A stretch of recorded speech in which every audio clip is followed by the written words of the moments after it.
আসসালামু আলাইকুম ওয়া রাহমাতুল্লাহি ওয়া বারাকাতুহু। সম্মানিত দর্শক মণ্ডলী, আজকে আপনাদের সামনে আমি খুবই গুরুত্বপূর্ণ একটি ভিডিও নিয়ে উপস্থিত হয়েছি। ইনশাআল্লাহ এই ভিডিওটি আপনাদের অত্যন্ত উপকারে আসবে, অত্যন্ত কাজে লাগবে। ভিডিওটি হচ্ছে অনেক দিন থেকে যারা সন্তানাদি পাচ্ছেন না, আপনাদের জন্য খুবই কার্যকরী পরীক্ষিত আমল। আল্লাহ তাআলা কোরআন শরীফে বলছেন, ওয়ালা তাকনাতু মির রাহমাতিল্লাহ, আমার রহমত থেকে নিরাশ হইও না। সুতরাং আল্লাহ তাআলার রহমত থেকে নিরাশ হওয়া যাবে না। আল্লাহ তাআলার রহমতের আশা করবেন, ইনশাআল্লাহ আপনি উপকৃত হবেন। আল্লাহ তাআলা হয়তো আপনাকে পরীক্ষা করতেছেন যে আপনি কি করেন। হয়তো এটাও হতে পারে আল্লাহ তাআলা আপনাকে সন্তান দিচ্ছেন না, আর আপনি খাজা বাবার দরবারে গিয়ে শিরিক করবেন, শয়তানের ধোঁকায় পড়ে ঈমানটা হারাবেন। ওইরকম করা থেকে বিরত থাকবেন। কারণ অবশ্যই আপনি মুখ দিয়ে তো স্বীকার আনবেন যে সব কাজ করার মালিক আল্লাহ তাআলা, সন্তান দেওয়ার মালিক হচ্ছেন আল্লাহ তাআলা, সন্তান নেওয়ার মালিক হচ্ছেন আল্লাহ তাআলা, পুত্র দেওয়ার মালিক হচ্ছেন আল্লাহ তাআলা, কন্যা দেওয়ার মালিক হচ্ছেন আল্লাহ তাআলা। এটা আপনি মুখ দিয়ে মানবেন, কিন্তু অন্তর দিয়ে মানার বেলায় কেন আপনি মাজারে গিয়ে বলেন যে বাবা আমাকে সন্তান দাও? এটা কি শিরিক? আপনি বুঝেন না?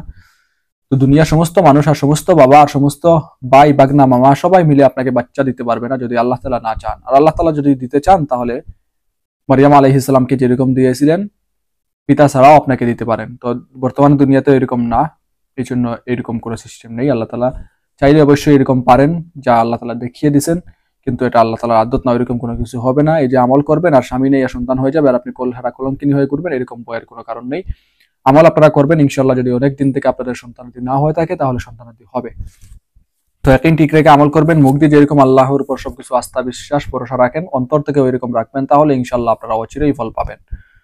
তো আসলে এখন জেনে নেই কিভাবে কি করতে হবে। নিঃসন্তান পিতামাতা সন্তান লাভের তদবির। নিম্নের তাবিজটি শেষ রাতে মেশক জাফরান কালি দ্বারা লিখে সাদা কাগজে লিখে স্বামী স্ত্রী উভয়ের সাথে ধারণ করবে। অর্থাৎ এটা আপনি তাহাজ্জুদের সময় লিখবেন, মেশক জাফরান দ্বারা লিখবেন। আগে মেশক জাফরান লিখে রেডি করে রাখবেন। এটা তাবিজের সামানার দোকানে পাওয়া যাবে, অথবা বড় বড় লাইব্রেরিতে পাওয়া যাবে, অথবা বড় বড় মুদির দোকানে পাওয়া যাবে। আপনি একটু খোঁজ নিলেই আপনার মেশক জাফরান পেয়ে যাবেন, কোনো সমস্যা হবে না। তারপরে এটা আপনারা সবাই লিখতে পারবেন, যদি লেখাপড়া জানেন না তারাও লিখতে পারবেন। কিন্তু মেশক জাফরান কালি দ্বারা এটা আপনি কোন কলমে ঢোকাবেন? কলম লাগবে না, একটা বাঁশ দিয়ে আপনি আগা একদম বাঁশের আগা একদম চিকন করবেন। চিকন করে আপনি ওইটা ওই কালিতে একটু ভিজাবেন, আর এরকম নকশা আপনি লিখবেন। এরকম করে আপনারা লিখতে পারেন। ওই নকশার যে গড়গুলা রয়েছে ওইগুলো আপনি কলম দিয়ে করে লিখতে পারেন, সাদা কাগজে কোনো সমস্যা নেই। কিন্তু নকশার যে সংখ্যাগুলো রয়েছে ওই সংখ্যাগুলো আপনি এরকম একটা সিংলা দিয়ে আপনি লিখতে পারবেন, কোনো সমস্যা হবে না। এটা যে লেখাপড়া না জানলেও পারবেন, এটা হবে হয়তো আপনার লেখা একটু অসুন্দর হবে, তো অসুন্দর হলে সমস্যা নাই, আসলে হচ্ছে নকশাগুলো উল্লেখ করলেই হবে। তো দুটা করবেন, একজনে লিখলেই হবে, একজনে দুটা লিখলেন, দুজনে দুটা ব্যবহার করলেন। তো এটা তাহাজ্জুদের সময় আপনারা লিখবেন। লেখালে কি হবে সেটা জেনে নেই। লিখে স্বামী স্ত্রী উভয়ের সাথে ধারণ করবে, তাহলে অচিরেই আল্লাহ পাক তাদেরকে সন্তান দান করে তাদের মর্মবেদনা দূর করবেন। তো এটা আপনি যদি করেন তাহলে আল্লাহ তাআলা আপনাকে সন্তান দান করবেন। এই তাবিজে আপনাকে সন্তান দান করবে না। যদি মনে করেন এটার দ্বারাই আপনি করবেন আর তাবিজে আপনাকে সন্তান দিয়ে দেবে, বা আপনি গর্ভবতী হয়ে গেছেন, এখন মনে করতেছেন এই তাবিজটা কত শক্তিশালী, তাবিজেই আপনার কাজ করে দিচ্ছে, এতদিন আপনার কোনো কাজ হয় না। কারণ শয়তান আপনাকে এরকম পাকড়াও করার চেষ্টা করবে যে দেখ কি শক্তিশালী একটা তাবিজ, এটার কারণে তোর এইরকম হয়ে গেল। তখন আপনি আরো 10 জনকে শেয়ার করবেন যে এরকম উপকার পাইছি, এই তাবিজটা অনেক শক্তিশালী, এটা হলে বাচ্চা হয়ে যায়, নাউযুবিল্লাহ। এটাও হবে শিরক, এটা হচ্ছে উসিলা। আপনি আপনি এই আমল করবেন, হয়তো একদিন ঠিক রাখবেন, আল্লাহ তাআলার উপর দৃঢ় বিশ্বাস রেখে আপনি আমল করবেন, ফল পেয়ে যাবেন। কিন্তু আপনি যে আরেকজনকে রেফারেন্স করছেন সেটার কারণে সে কি করলো, সে আপনার উপর ভরসা করে আমল করবে, সে ফল নাও পেতে পারে। সেই জন্য একজন কবিরাজের দ্বারা কাজ হয়েছে আর আপনি আরেকজন পাঠিয়ে দিবেন, পরবর্তীতে ওর কাজ হইল না, পরে আপনিও খারাপ সাজলেন তার কাছে, সে বলবে হয়তো কবিরাজে আপনাকে পার্সেন্টেজ দিচ্ছে, সেজন্য আপনি এটা তাকে ওইখানে দিয়েছেন। তো সেই জন্য এত নাক গলাতে যাবেন না। নিজের কাজ হয়েছে, আল্লাহ তাআলার শুকরিয়া আদায় করবেন।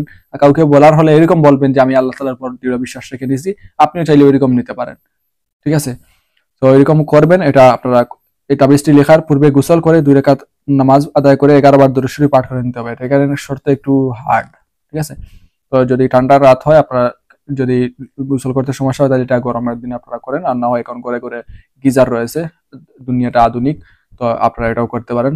আর এটা এখন বলতে পারেন, গরিবরা বলতে পারেন যে আমাদের ঘরে তো গিজার নেই। তো আমি যতটুকু জানি, যতটুকু জরিপ করলে দেখা যায় কোনো গরিবের ঘরে যে সন্তান নেই এরকম না। ঠিক আছে? আল্লাহ তাআলা গরিবকে এরকম দেন না। আল্লাহ তাআলা সব গরিবের মনের উদ্দেশ্য পূর্ণ করেন, অর্থাৎ সন্তানের মাধ্যমে সন্তান অনেক হয়। ঠিক আছে? এটা পরীক্ষা করে দেখবেন। যত নিঃসন্তান রয়েছেন বেশিরভাগ দেখা যায় যে ধনীরা। সেজন্য গরিবরা তো এই আমল করাই লাগবে না। তারপরেও বাই চান্স যদি 2-1 জন থাকেন তাহলে তো অবশ্যই আপনারা গোসল করবেন। এটা গোসল করতে যে আপনার অনেক কষ্ট হবে বা শরীর থেকে মাংস কমে যাবে এরকম তো কোনো কিছু হবে না। 2 রাকাত নফল নামাজ আপনারা পড়বেন। গোসল করার পরে 2 রাকাত নফল নামাজ আদায় করলেন এই নিয়তে যে আপনাদের বাচ্চা হওয়ার জন্য, সন্তান হওয়ার জন্য 2 রাকাত নফল নামাজ পড়বেন, 11 বার যে কোনো দুরূদ শরীফ পাঠ করবেন, তারপরে এটা আপনারা লিখবেন। এটা লিখে আপনারা দুজনের সাথে রাখবেন। ইনশাআল্লাহ অচিরেই আপনারা সন্তানের মুখ দেখতে পারবেন। আল্লাহ তাআলা আপনাদের এই বেদনা দূর করবেন। ঠিক আছে? তো যাই হোক, আজকে ভিডিও এই পর্যন্ত। আশা করি এই ভিডিওটি আপনাদের অত্যন্ত উপকারে আসবে। পরবর্তী ভিডিও দেখার আমন্ত্রণ জানিয়ে আজকের মতো এখানেই সমাপ্ত করলাম। সবাই ভালো থাকুন, সুস্থ থাকুন। আসসালামু আলাইকুম ওয়া রাহমাতুল্লাহি ওয়া বারাকাতুহু।